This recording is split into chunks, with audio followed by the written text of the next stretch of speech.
Hello, family. This is your friend Kenisha, and welcome to another episode of Momentum Mondays. This is an opportunity where I get to come along aside of you and to inspire you, ignite you, and illuminate the pathway of being excited about life and to get our week started off on the right foot. Now, remember, I love to say my favorite word is transformation. And the base word of transformation is what? Transform. Then I break that word transform down. But before I do that, transform means to make a thorough or dramatic change in character, form, or appearance. So we should always be transforming as long as we have breath in our body. And then breaking the word transform down to trans and then form. Remember, trans means taking real people and navigating towards success. And form is forcing ourselves into radical metamorphosis or focusing on the right mindset. So we have been talking about for the past few weeks, all I do is win. That is our series title. And we want to make sure that we know how to win in life in every situation. So last week, our specific topic was freedom, right? We're celebrating Independence Day, Independence Month. And really, Independence Day should be every day of your life. So today specifically, we're going to talk about free to be me. That's right. I love you, but I am free to be me. So I'm going to read to you again the definition of the word freedom. And it says this: it's the power or right to act, speak, or think as one wants without hindrance or restraint. So we want freedom. We want to be free to be who we have been created to be. Why? Because there's only one you to be free to be me. So here are a couple of quotes I want to read to you that I absolutely love. And guess what? They embrace this notion of self-acceptance and the freedom to be yourself. So this first one is by Tara Brock, and it says this. It says, we don't have to wait until we are on our deathbed to realize what a waste of time of our precious lives it is to carry the belief that something is wrong with us. Listen to me. Here's the truth of the matter. There's something wrong with all of us. But we should not carry that over to the place where we're overly concerned that we are not good, no one. No. You are beautifully and wonderfully made and created. So let's live our lives like that every day and not wait until we're on our deathbeds to realize, hey, there's something wrong with all of us, right? So we're in good company. Here's our second quote is by Brene Brown, and I love her. She wrote one of the books I love. Within that, it talks about how to dare to lead. So here's her quote. It says, because true belonging only happens when we present our authentic and perfect selves to the world, our sense of belonging can never be greater than our level of self-acceptance. So listen, the world is looking for the real you, the authentic you, the transparent you, not the you that your mom and dad want you to be. And I'm not saying that that's not a good you, but what I'm saying is you have an authenticity that makes you you. And nobody can beat you at being you. So I need you to show up every day with that greatness, with that distinctiveness that's just yourself. And then our last quote is by Michael Bernard. And this is probably my favorite one of the three. It says this: generally, self-acceptance is conceptualized as an affirmation or acceptance of self in spite, listen to this, in spite of weaknesses or deficiencies. How many of you out there have a weakness? How many of you out there have a deficiency? How many of you out there have weaknesses and deficiencies? So if that is the case, accept who you are. Now, I am not saying live beneath your best self intentionally. So don't say what I'm not saying. But what I am saying is We all have something that we're working on and that we're probably going to be working on for the rest of our lives. You're in, we are in, I am in good company. So even with those weaknesses and deficiencies, you put your shoulder back and you walk in the best you that you can be, because nobody can beat you at being you.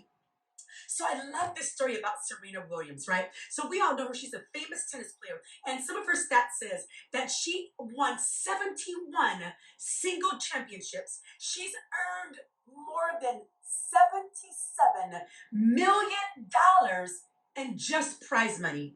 She is the first African-American woman in the Open era to win a Grand Slam title and can count 1,000 victories in her career so far. She is the bomb. She is rocking it. But what I loved about Serena that she said about herself, and she said this, she said, and I quote, "I love my body. I would never change anything about it." This is what she said. And she said, she told herself, she said, "I'm not asking you to like my body. I'm just asking you to let me be me. Because I'm going to influence a girl who does look like me, and I want her to feel good about herself." Now, for me, that's a drop the mic moment. Because though she was talking about her physical body, I'm talking about the whole you. The physical, the soul, the spirit, the mind, your idiosyncrasies, my idiosyncrasies, all of it. You don't have to like it about someone else, but allow them to embrace who they are. Allow yourself to embrace that special you that people may say is quirky, that people may say is weird, that people may go, it doesn't matter. You must love you. You must embrace you. Because when you're free to be me, that is when the best you comes out. So we'll be coming again from our book, Chase the Line by Mark Batterson. Run out and buy this book immediately. And this is from page 153. And this is this. If uniqueness is God's gift to you, then individuation is your gift back to God. We all need heroes who inspire us, but you aren't called to be more like them. You are called to be you, the best version of you. Like happiness, destiny isn't something you discover by seeking it. It's a byproduct. You don't find it by looking for it.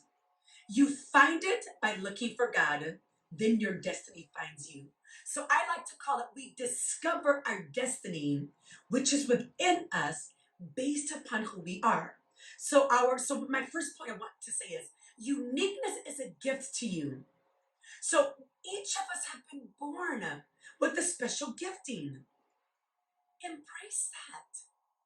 Because your gifting is not my gifting. So my baby brother, he is a brilliant. He is like a walking brain, right? He is an engineer. He was a double engineer major right out of college. Got an intern, has been working for the company for over a decade, just flat out smart. But he's very analytical. Well, I am the opposite of analytical. I'm more of an expressive or an I or a driver. So we have a very good relationship, but we're quite different. And at times, because our brains think completely opposite, we can get on each other's nerves. And there was a time he said, "Oh my gosh," he said, "How many doctorate degrees do you have, Kenisha?" I said, "2." He said, "How many doctorate degrees does it take you to figure out how to read the manual to figure out the problem that you're asking me about?"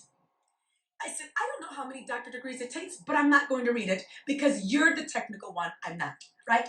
So we've learned to enjoy each other, but that took time and intentionality because there's a uniqueness about each of us. But guess what?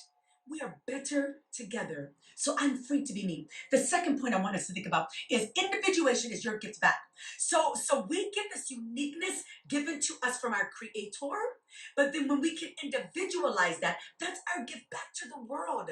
The world is looking for the individual unique you. And then our last one is what I like to call this self-actualization 2.0 style. That's right. You want to self-actualize and be the best you. Put your shoulders back. Here's what I heard. Now, I don't speak like this. I heard people say, do you, boo? Do you. Be free to be who you are. But my challenge is be the best you. Don't settle for just second you, but be the best you. So my outgoing thought is, will you embrace this free to be me challenge and embrace your entire self? We're not looking for the second-hand you. We're looking for the first-hand you. Be free to be yourself. This is your friend, Kenisha. I love you. Be blessed. Have a great day.